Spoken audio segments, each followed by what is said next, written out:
Are you ready for the word? We're going to be in several places, so the scriptures will be posted for you up here, and there it is. I've laid down my little remote, and I want that thing. We're going to be talking about testing the Lunar Sabbath doctrine, primarily today focusing on Rosh Chodesh. Some say Hodesh, some say Hodesh. I'll probably fluctuate between the two. But we're going to be talking about Rosh Chodesh and the new moon today as it relates to the Lunar Sabbath doctrine. Because as I understand the Lunar Sabbath doctrine, it is not possible to arrive at a belief in this doctrine without first believing that we are to celebrate every new moon. If you look at their calendar, without celebrating New Moon Day, the calendar they use and the math that goes with that calendar just doesn't work. It's in order to arrive at the Sabbath always falling on the 8th, 15th, 22nd, and 29th, you have to have a New Moon Day that is separate and different from every other day. And it's a day that doesn't get counted because it is a specialized New Moon Day. So, the Lunar Sabbath doctrine of necessity must believe in and must practice celebrating every new moon. Now, they may mark it, observe it, keep it, celebrate it in different ways among different groups. But the fact is that if they believe in the Lunar Sabbath doctrine, every group that does believe in that has to, in some way, mark and celebrate the new moon. They have to celebrate the new moon celebration at the beginning of every month. So let's test that. It was about 8 years ago when I received my first invitation to a new moon celebration. And it was a delightful event because it was spent with some amazingly good, wonderful people who love Yahweh. From that first experience, I was then challenged, not by them, by somebody else, but from that first experience, I was challenged that I needed to include new moon celebrations in my Torah, in my obedience to Torah. Well, that was the first time I'd heard anything about a new moon celebration being required by Scripture. As I've said before, this is a journey. And we learn things Sabbath by Sabbath and week by week and year by year. So I set out to find this instruction that they were telling me about, that up to that time I knew nothing about, because I wanted to be compliant to instruction from Torah. And I was surprised to find 20 references to the new moon in the Tanakh. I was surprised to find that. And here they are. We're going to go over all of these, not all of them, but most of these we'll go over chapter by chapter where they're referenced in another time, next Sabbath. But here's what I found. 1 Samuel 20 and verses 5, 18, and 24 is mentioned 3 times. 2 Kings 4 is mentioned 1 time. Psalm 81:3 mentioned 1 time. Isaiah 66:23 1 time. That's one we just read, isn't it, Mike? Ezekiel 46, it was mentioned 2 times, verse 1 and verse 16. Amos 5, it was mentioned 1 time. That was new moon, and then new moons in the plural, you'll find it in these places. 1 Chronicles 23, 2 Chronicles 2, 2 Chronicles 8, 2 Chronicles 31, Ezra 3:5, Nehemiah 10:33, Isaiah 1, Ezekiel 45, Ezekiel 46, and Hosea 2:11. So a total 11 times in the plural, total of 9 times in the singular, which means a total of 20 times in the Tanakh. And then you throw in Colossians 2:16, and that's 21 times that the new moon gets mentioned.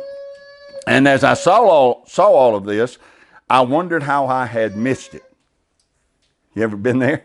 How did I not see this? Right? So I began to dig into these verses, and I began to dig into this subject and this doctrine of a new moon celebration. In my study, I realized that these verses mention the new moon, but in the 20 verses, none of them are Torah instruction on how to keep the new moon. Among those 20 verses concerning the new moon, none of them were Torah instruction. And here's what I mean. When I read about any Moedim, I can go find in Torah the exact time that I'm to keep it and exactly how I'm supposed to keep it. But these 20 verses only mention the new moon. None of them contain Torah instruction or a Torah reference on the new moon. So I went in search of Torah instruction, and I couldn't find any. Then I discovered that those, at least the ones I knew, those who celebrate the new moon use Numbers 10 and Numbers 28 as their Torah instruction. So I went to look at these. It doesn't say new moon, but here's what it says. Verse 10. And in the day of your gladness, and in your solemn days, and in the beginnings of your months, you shall blow with the trumpets over your burnt offerings. And that's not shofar, that's silver trumpets. You shall blow with the trumpets over your burnt offerings and over the sacrifice of your peace offerings, that they may be to you for a memorial before Elohim. I am Yahweh your Elohim. So here in Torah, we find instruction to blow a silver trumpet in the beginnings of your months. And though it doesn't say new moons, it seemed logical to me as I began my study that the beginning of months and new moons would be synonymous. That seemed logical to me. Then I read Numbers 28, and it uses the same phrase. And in the beginnings of your months you shall offer a burnt offering unto Yahweh, 2 young bullocks and 1 ram, 7 lambs of the first year without spot.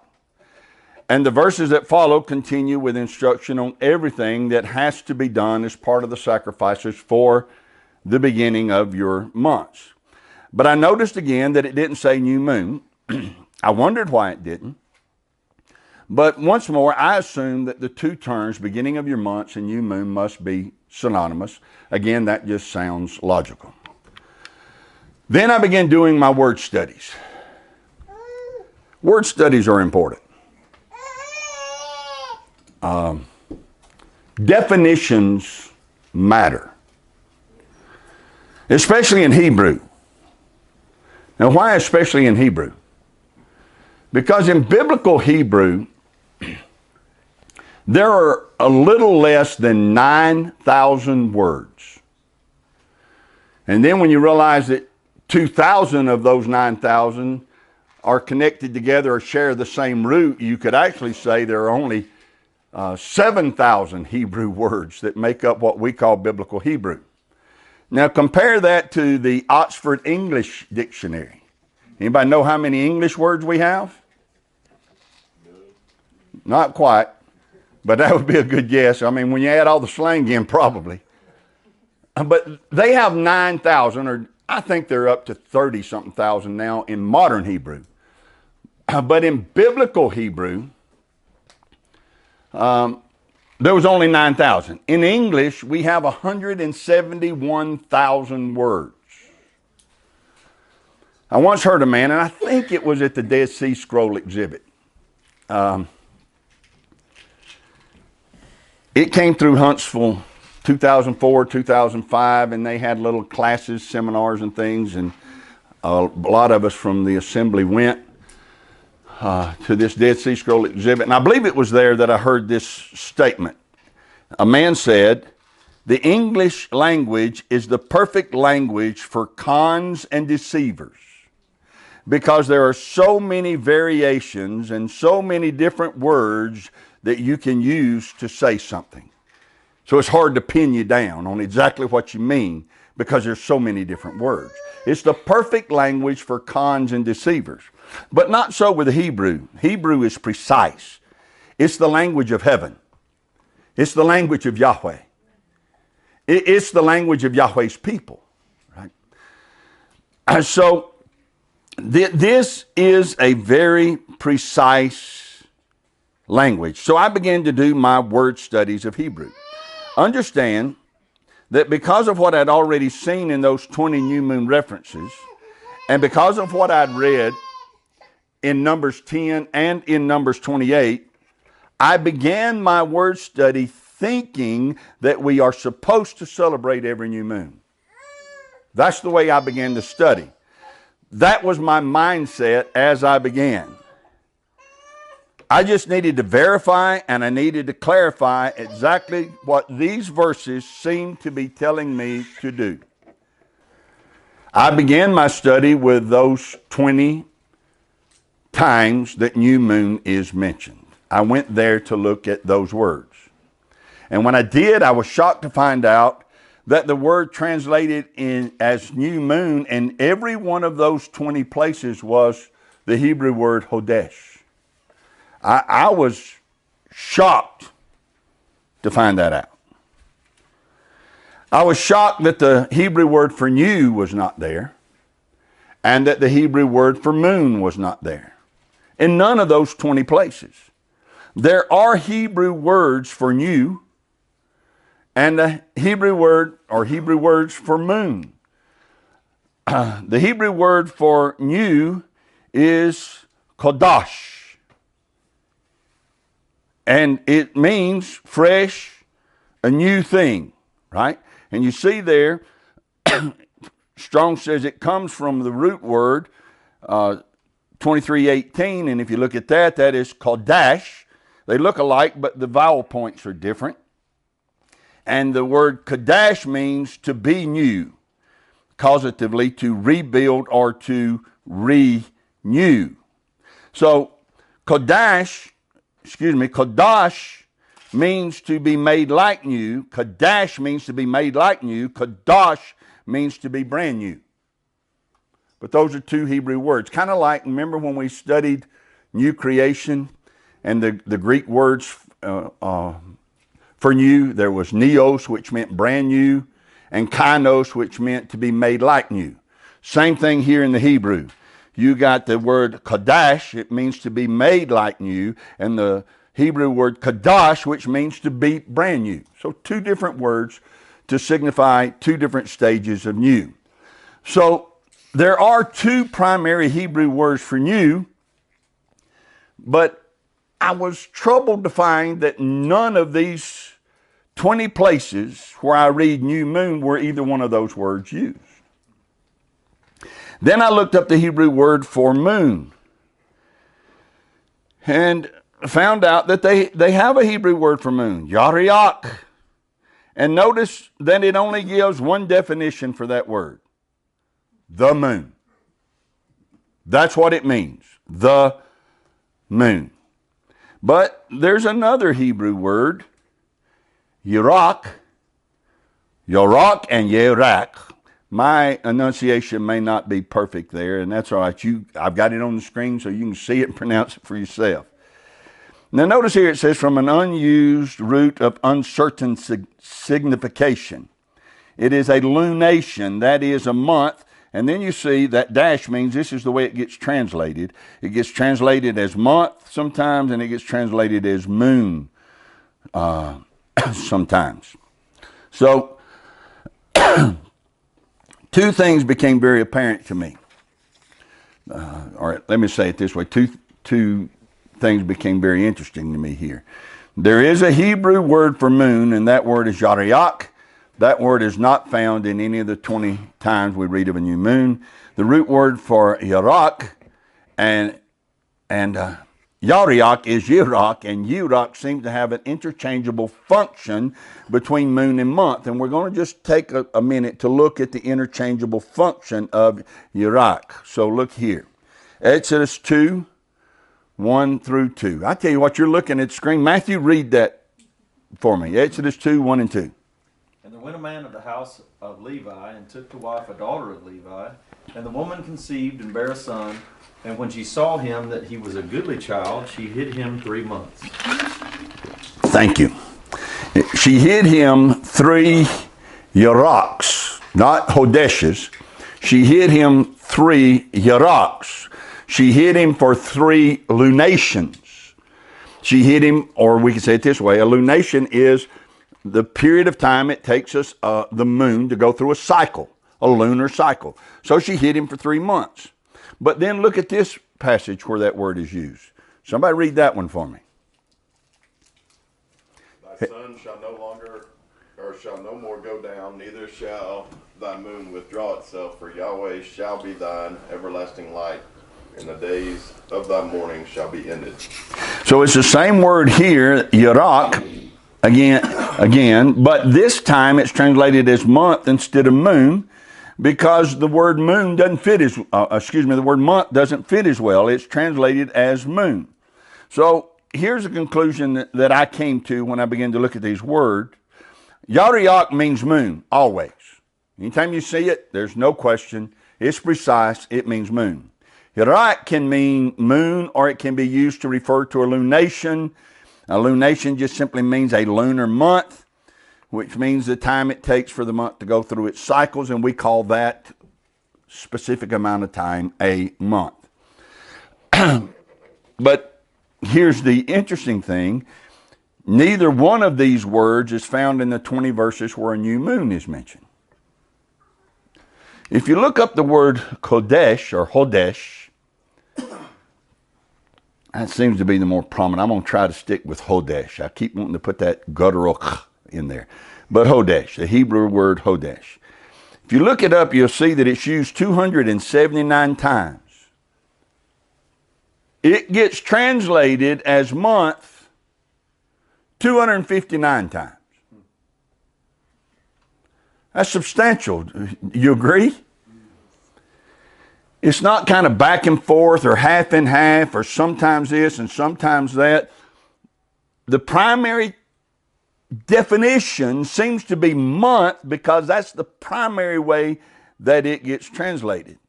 That's a strong indication to me how precise the Hebrew language is. There are not a lot of variation as to the meaning of the word. 259 times it gets translated as month. However, 20 times it does get translated as new moon. So up to this point in my studies, I was diligently seeking to understand how I was to celebrate the new moon. But at this point in my studies, I was finding things that greatly troubled me. There's no Hebrew word for new in those 20 verses, no Hebrew word for moon in those 20 verses, and the Hebrew word Hodesh, by overwhelming scriptural support, means month, but 20 times it gets changed to new moon. That bothered me. I don't like when definitions are changed, especially when the overwhelming evidence suggests that the word for month is Hodesh, but occasionally it's changed to make it the word for new moon. Definitions matter, so it bothered me that in specific situations they say, well, yeah, it means month, but it's going to say new moon here. Now, I don't have time this morning to go into all of the details, but when I got to this point in my studies, I began to have flashbacks. Here's what I mean. When I was studying the Sabbath versus worshiping on the first day of the week, I looked up the phrase first day of the week.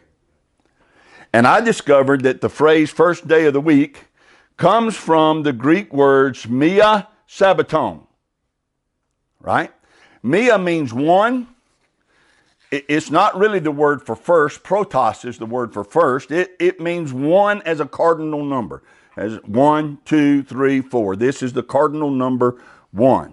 Sabbaton is used 68 times, and it is always translated as Sabbath, except for the 9 times where translators changed its definition so they could promote Sunday as the day of worship. And they changed it to mean week. You don't have to be a great Greek scholar to see the deception that was put forth in our Bible simply by changing the definition of a word. In 9 places, they want you to believe that Sabbaton means week, and so they changed it. So instead of the verse really saying on one Sabbath, which is what it should say, they changed it to say on the first day of the week. But that's not the Greek words that were used. Sabbaton always means Sabbath. Always. It never means anything but Sabbath. It never doesn't mean Sabbath. But translators changed the definition in 9 places to promote a doctrine that could not be promoted otherwise. If they didn't change me a Sabbaton the first day of the week, they couldn't convince people that now they were to take their allegiance from the 7th day and put it on the first day. So they had to have Bible verses to do this, and they chose 9 places to do this. Well, likewise, when I looked at the translation of Hodesh and saw that it's used 279 times, and in every place it is used, there's no doubt as to what it means. It means month. Yet in 20 verses, where there's a desire to promote something that could not be promoted unless you change the definition of the word, in those 20 places, suddenly this word can mean new moon. Again, that troubled me greatly. Now, I want to show you something here, though. Look at the definition of the word Hodesh in Strong's dictionary. Strong says it means the new moon. And Strong says, by implication, it can mean month. All right? Say exactly. Now let's go look at this word here, 23:18. We just looked at that word, Kodesh. It means to be new, to renew, to repair, to rebuild. It is like new. So that is the root meaning of the word. So Strong's is telling us this word means the new moon. Let me go back to look at that. It means the new moon.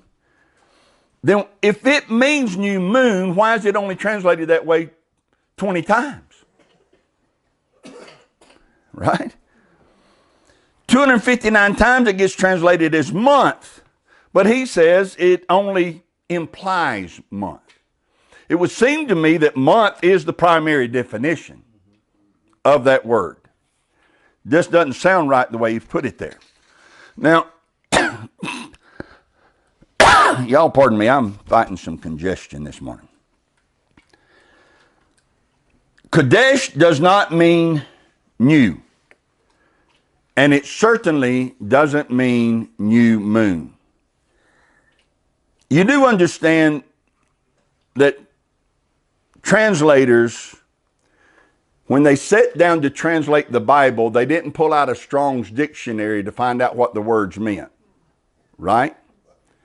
Instead, the opposite of that is more true. That is, Strong's will define a word many times by how they see it used in the Scripture. It's used here this way, here this way, here this way. This must mean what. This must be what it means. You could possibly state from the root that Hodesh could mean new month. I could see you coming up with that, but not new moon.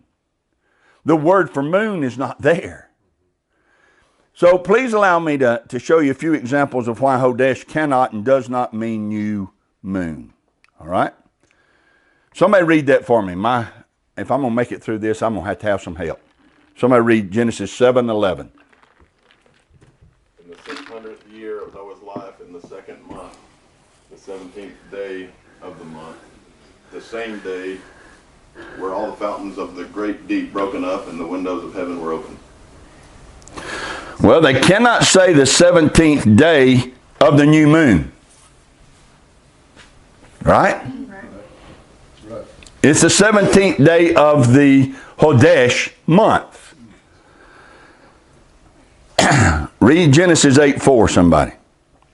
And the ark rested in the 7th month, on the 17th day of the month, upon the mountains of Ararat. So the 17th day of the 7th month isn't the 17th day of the new moon. Right? But now look at this next one. Read that one. And the waters decreased continually until the 10th month, In the 10th month, on the first day of the month, were the tops of the mountains seen. Oh me, when were the tops of the mountains seen? First day of the First day of the month. First day of the month. That's an excellent place to translate it as new moon. You agree? Yes, sir. The first day of the month. Why didn't it say, and on the new moon of the 7th or of the 10th month, the tops of the mountains were seen? Why didn't they translate it new moon? Because it appears to me the only time it gets changed to new moon is when they want to promote a doctrine that says we should celebrate the new moon. This doesn't. So they don't change it here. It actually says Echad Hodesh, the first of the month, right? All right, let's read one more. Go ahead. And it came to pass in the 600th and first year, in the first month, the first day of the month, the waters were dried up from off the earth, and Noah removed the covering of the ark, and looked, and behold, the face of the ground was dry. What day of the month? The first day of the month. Isn't that when the new moon comes out? Isn't that what marks the first day of the month? Why didn't they call it new moon? That would have been an excellent time to say the primary meaning of Hodesh is new moon, so let's put it here because it's evident it's the first day of the new moon. So, but they didn't do it that way because Hodesh actually means month, not new moon. They don't change it here because the only time it appears to me that it gets changed is when it can promote a doctrine that seems to support the celebration of the new moon. Well,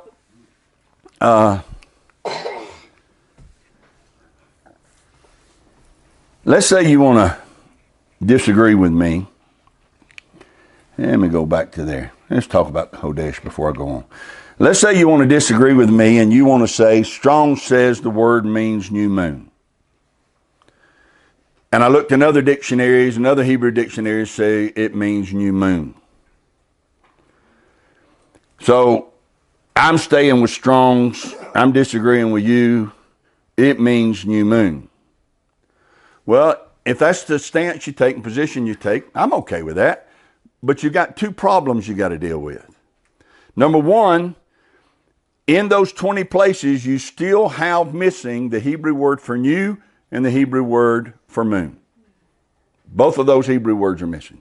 Number two, it leaves you with 259 places where it gets translated as something other than new moon. It gets translated primarily 259 times month. Thank you for the math. That's very good. That's a high percentage. 97% of the time it gets translated as month.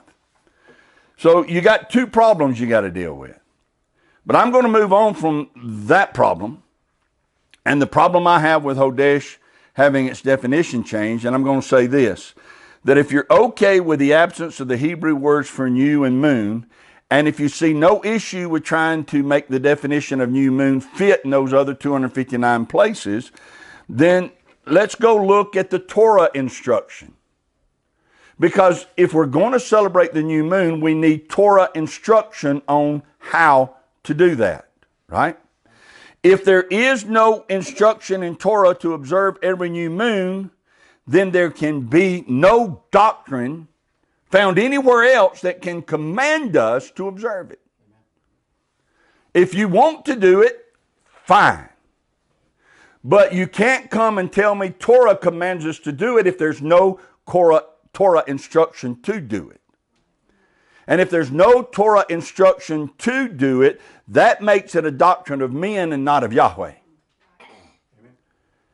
The Torah scriptures used for new moon observance are both found in Numbers, so we're going to look at those. Numbers 10 is given instruction on blowing the trumpets, blowing the silver trumpets at different times, and it says this. Somebody read it, verse 10. Numbers 10:10. Also in the day of your gladness, and in your solemn days, and in the beginnings of your months, you shall blow with the trumpets over your burnt offerings and over the sacrifices of your peace offerings, that they may be to you for a memorial before your Elohim. I am YAHWEH, your Elohim. So the Torah instruction so far is blow a trumpet in the beginning of your months. We're told to believe that this phrase, beginning of your months, refers to every new moon. The next Torah instruction comes from Numbers 28. Read that one. And in the beginnings of your months you shall offer a burnt offering unto Yahweh, 2 young bullocks and 1 ram, 7 lambs of the first year without spot. All right. Same phrase in Numbers 10, right? The beginning of your months. Not new moon, but in the beginning of your month. So in Numbers 10, we're told to sound a trumpet. In Numbers 28, 11 and following, it tells us about the sacrifices that we're to bring and what they're, how those sacrifices are to be carried out. Why did the translators not translate these two passages as new moon?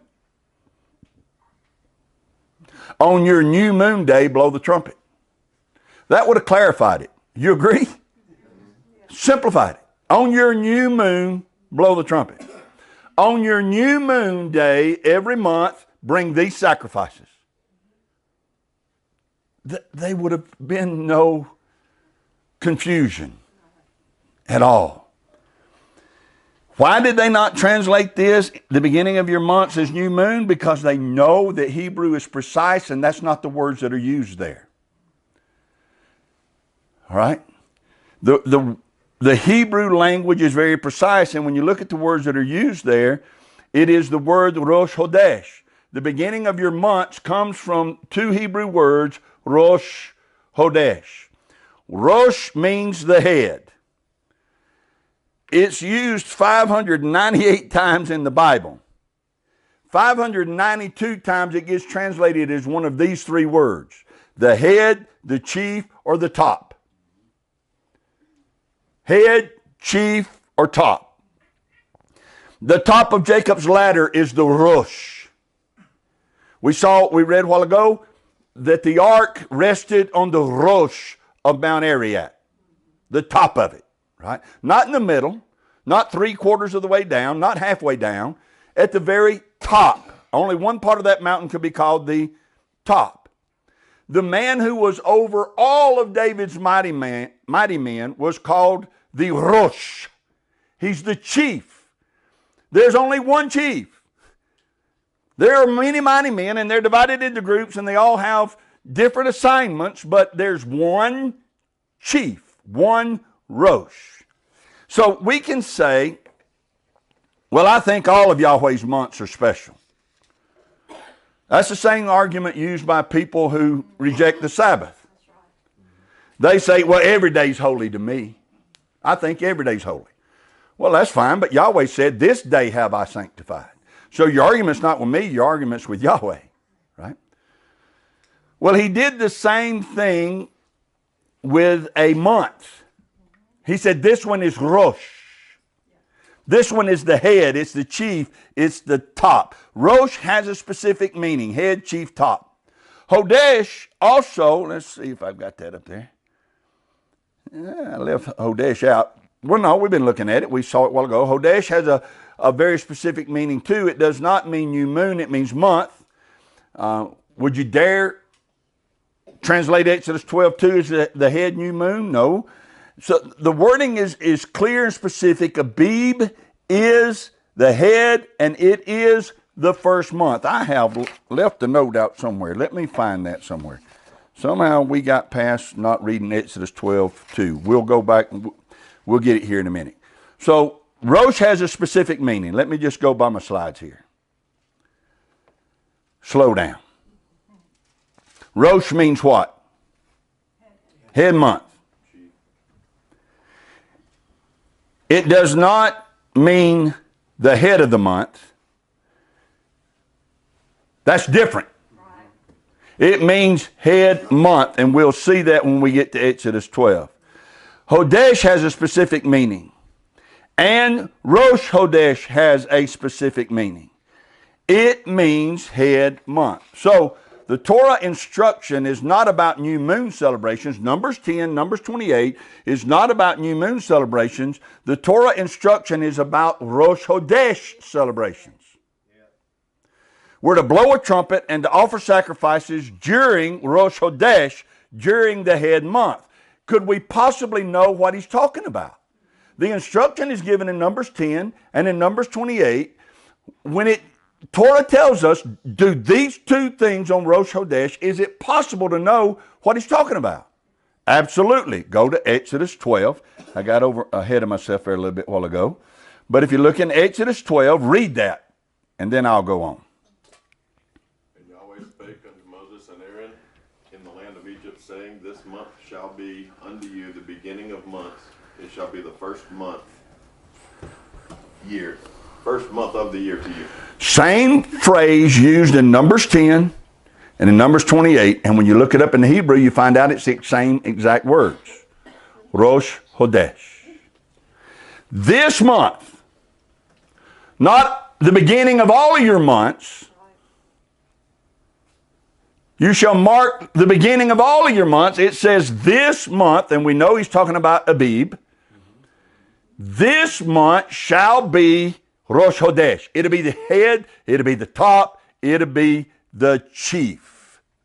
And then to clarify that he's not talking about the new moon being the head of the month, but that he's talking about the month being the head month, he said, it shall be the first month of the year to you. So that focuses it in on just 1 month. Can't be all of them.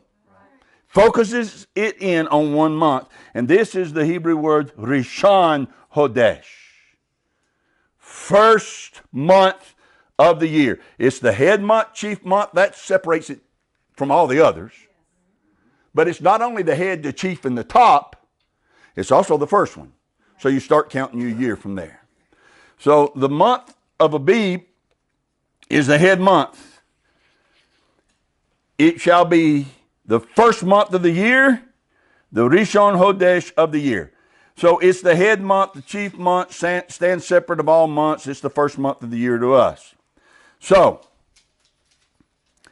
what we're going to find in our studies is that when it seems like some of the other writings outside of Torah are giving instruction for celebrating the new moon, that's actually impossible. Let me say that again. When it seems like other writings, biblical writings, are given instruction for celebrating a new moon, that's impossible. Why do I say that's impossible? It's impossible because there's no Torah instruction to do so. It's clear that Numbers 10 and Numbers 28 are referring to Exodus 12:2. And it's referring to 1 month, not all months. You see that? All right. Number 2, it's impossible because the instruction in those other biblical writings are referencing Rosh Chodesh as defined in Numbers 10, Numbers 28, and Exodus 12. They're not referencing a new moon celebration they're referring back to. And if you look at the sacrifices that Ezekiel calls for and Ezra calls for, if you look at them, those are connected back to the instruction in Numbers 28. And Numbers 28 is talking about Rosh Chodesh. But we're going to get to those other biblical writings and instructions later, and we're going to look at them in greater detail. Actually, we'll do that next week. For now, we need to know these facts. Rosh Chodesh has a very specific meaning. It's a term used to describe and to define the first month of the year to us. It is a word used to make certain we understand it's the chief, the top, and the head. No other month is like Rosh Chodesh. Numbers 10 and Numbers 28 are not telling us to celebrate new moons. They are telling us exactly how to observe Rosh Chodesh. But those are not the only two that do that. There's another one. I'm getting used to the clicker, but that's what I just said. Y'all see that, right? All right. So, Numbers 10, Numbers 28 are not the only places that are telling us to celebrate. Somebody read Deuteronomy 16. Observe the month of Abib and keep the Passover unto Yahweh your Elohim. For in the month of Abib Yahweh your Elohim brought you forth out of Egypt by night. Observe what? The month. The month. Observe the month. Not the first day of the month. The month. And what month is it talking about? Abib. And what does Exodus 12:2 tell us about Abib? It's Rosh Chodesh. It's the head month, chief month. It's set apart, more special than all the other months. What does observe mean? Look at it. Gaze at it. It's the Hebrew word shamar. Does that help? Guard. Thank you very much. It means, shamar means to hedge about with thorns, guard it, protect it, and attend to it. That means Abib is very important. You put a hedge around that month, a hedge of thorns. You stand guard over that month. You protect that month. Don't you let anything steal that month from you. It's vitally important, Yahweh says. All right? Blow the trumpet, Numbers 10 said, to announce its arrival. Offer sacrifices, number 28 said, to recognize its significance. All of them are talking about Rosh Chodesh. Every Torah instruction used by new moon celebration advocates are clearly instructions for Rosh Chodesh. And there should be no confusion, no ambiguity, no argument over what is meant by the term Rosh Chodesh. There's no biblical integrity in taking the phrase Rosh Chodesh and stating its Torah instruction for new moon celebrations. There's absolutely no biblical support to take that stance.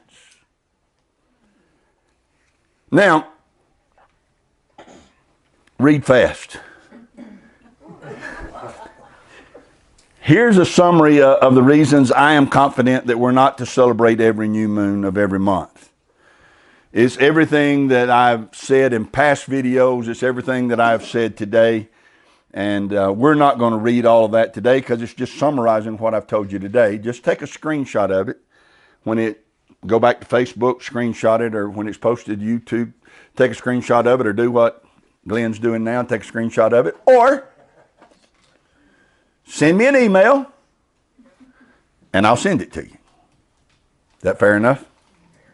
All right. So I'm going to bring today to a close. And here is the conclusion of the matter for today. First of all, there is no Torah instruction to celebrate the new moon. Amen. Thank you. I mean, there's not. If there was, I'd be doing it.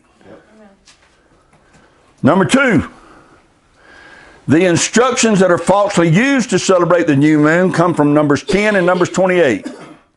When you let Scripture interpret Scripture, it cannot be denied that Rosh Chodesh refers to 1 month and 1 month only, and that's the month of Abib. Number three,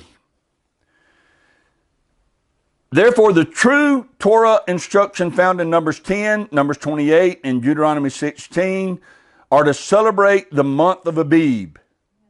The attempts to make the new moon a commanded celebration requires one to ignore the true definition of Rosh Chodesh.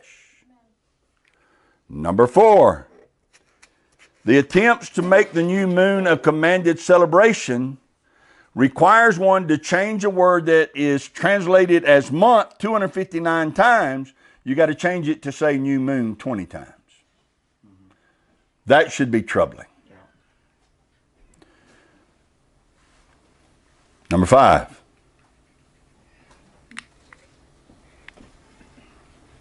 this information puts the doctrine of the lunar Sabbath on shaky ground, seeing that the doctrine requires a new moon day or a new moon celebration, because if there's no new moon celebration, you don't have that special day that you don't have to count. We're going to spend one more Sabbath looking at some of the 20 times this phrase gets used. I didn't do that today on purpose because I wanted us to understand the Torah instruction in Numbers 10 and in Numbers 28, Exodus 12, Deuteronomy 16. I wanted us to understand that. And when we understand that's Rosh Chodesh, and it's not talking about new moon, now we can go and look at David and Jonathan and their new moon experience, and the Shunammite woman and her new moon experience, and we can look at Ezekiel and Isaiah and what they say about the new moon. We can look at all of those, but we'll look at them from the reference point of Rosh Chodesh. And we'll ask ourselves, were they celebrating the new moon, or is this a reference to Rosh Chodesh? So we could do that for weeks. Not going to do it because what we're doing is testing Lunar Sabbath. So next Sabbath, I'm going to condense and look at as many of those as we can in the time that we have, and we're going to talk about those 20 usages of that word. Then we're going to move on from the new moon, and after that we're going to look at what the Bible says about the moon and the role it plays in the Moedim. All right. Any question or comments on any of that? And there's my email address. If you want a copy of that summary that I had printed out, I'll be glad to email that to you. I would be celebrating and instructing you to celebrate every new moon if it were not for two words. Rosh Chodesh. And the meaning of that word cannot be more clear, at least to me, it cannot be more clear than what's laid out for us in Exodus chapter 12. Yahweh bless you and keep you. Yahweh make his face shine upon you and be gracious to you. Yahweh lift up his countenance upon you and give you peace. As his name is put upon you, so shall he himself bless you.